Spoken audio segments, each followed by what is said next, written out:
जय हिंद दोस्तों, मैं फिर आप लोगों के लिए एनसीईआरटी मैथ क्लास 10वीं के एक्सरसाइज 3.6 का प्रश्न संख्या 1 का 5वां लेकर आए हैं।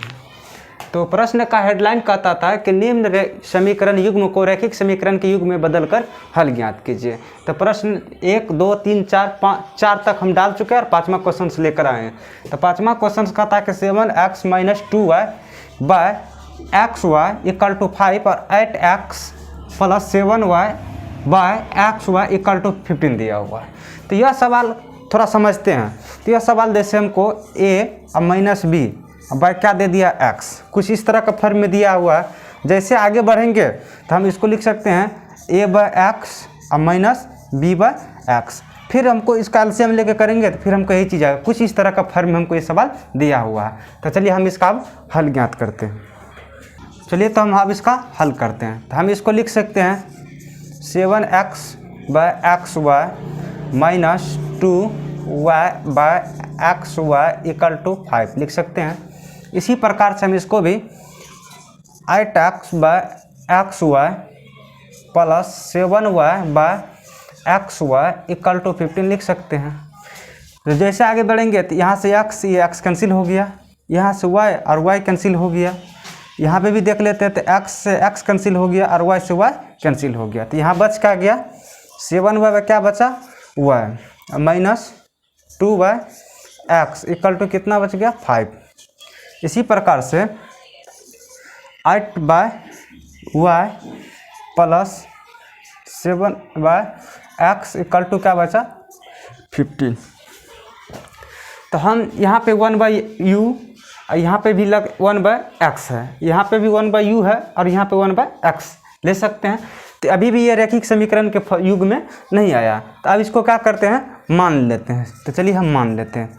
माना 1/x इक्वल टू क्या मान लेते हैं यहाँ पे u, तथा u नहीं मानते, चलिए a मान लेते हैं।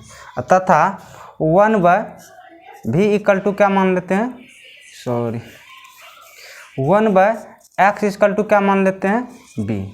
चलिए तो यही मान को हम क्या करते हैं समीकरण जो हमको रैखिक समीकरण के युग में हम इसको तैयार करते हैं। तो जैसे इसमें करेंगे तो 7 गुना y करेंगे तो क्या हो जाएगा 7 गुना a करेंगे तो क्या हो जाएगा 7a - 2b इक्वल टू कितना बन गया 5। समीकरण इसको क्या मान लेंगे फर्स्ट। इसी प्रकार से 8a + 7b इक्वल टू क्या मान लेंगे क्या हो जाएगा 50। इसको समीकरण क्या मान लेंगे सेकेंड। तो चलिए अब लिखते हैं समीकरण 1 व 2 से। तो समीकरण 1 क्या है 7a - 2b इक्वल टू क्या 5। इसको समीकरण क्या मान लेंगे फर्स्ट था। और समीकरण सेकंड क्या है 8a + 7b इक्वल टू 15। ये समीकरण क्या है 2। अब क्या करते हैं समीकरण 1 का जो गुणांक है 7, इससे गुना कर देते हैं 7 में। और समीकरण 2 का जो गुणांक समीकरण 2 में a का जो गुणांक है 8, इससे गुना कर देते हैं समीकरण 1 में। चलिए अब गुना करके लिखते हैं। जैसे अब इसका गुना करेंगे तो हो जाएगा 56a - 16b इक्वल टू 40। अब इसको गुना करेंगे तो क्या हो जाएगा 56a अब प्लस क्या हो जाएगा 49b इक्वल टू 105।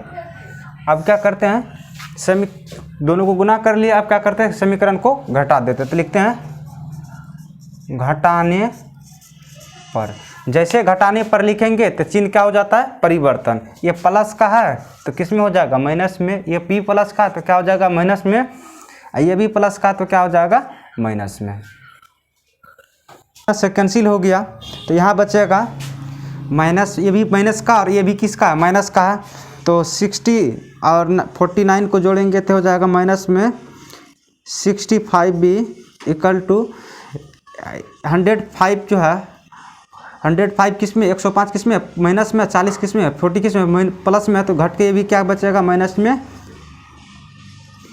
65। इस साइड के माइनस इस साइड का माइनस क्या हो गया, कैंसिल हो गया। तो यहाँ पे क्या बच गया 65 b इक्वल टू 65। इसीलिए b इक्वल टू क्या हो जाएगा 65।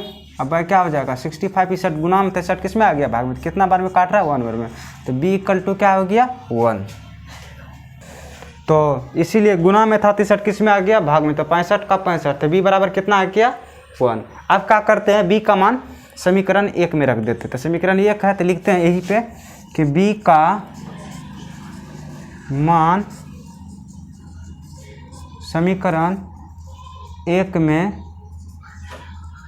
रखने पर, तो b का मान क्या करते हैं समीकरण 1 में रखने पर, लिखा था कि b का मान समीकरण 1 में रखने, तो समीकरण कितना है 1, तो है 7a minus 2b equal to कितना है 5। अब चलिए तो 7a तो लिखेंगे अब माइनस 2 इंटू b का वैल्यू कितना है 1, तो क्या लिखेंगे 1 इक्वल टू क्या लिखेंगे 5। तो 7a इसमें गुना करेंगे तो 2 एकंग 2 माइनस में 2 इक्वल टू कितना हो जाएगा 5।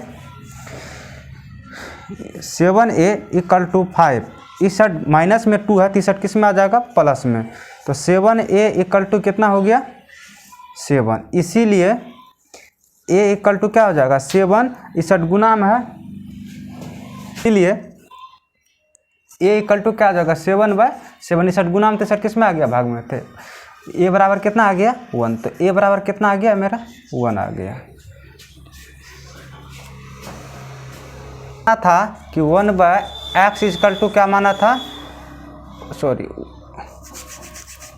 1/y इक्वल टू क्या माना था a, और दूसरा बार में क्या माना था 1/x इक्वल टू क्या माने थे b। तो चलिए तो 1/y तो लिखेंगे अब बराबर a का वैल्यू हमको कितना आया 1, तो क्या करते हैं 1 रखते, कुछ नहीं तो 1 ले सकते हैं, इसको क्रॉस गुना करेंगे तो y बराबर कितना आ जाएगा 1। इसी प्रकार से x, तो 1/x इक्वल टू क्या माने थे b, तो b का वैल्यू कितना आया है 1 आया है, तो इसका भी कुछ नहीं, एक कर लेते हैं। अब क्रॉस मल्टीप्लेक्स गुणात्मक गुना करते हैं तो x से x में गुना करेंगे तो x इक्वल टू क्या निकल जाएगा 1। तो इस प्रकार x बराबर 1 और y बराबर 1 आ गया। तो कहेंगे कि इस समीकरण का जो है x और y का जो मान होगा तो x बराबर 1 और y बराबर 1 होगा। अगर आपको यह वीडियो अच्छा लगा होगा तो एक लाइक ज़रूर कीजिएगा। मेरे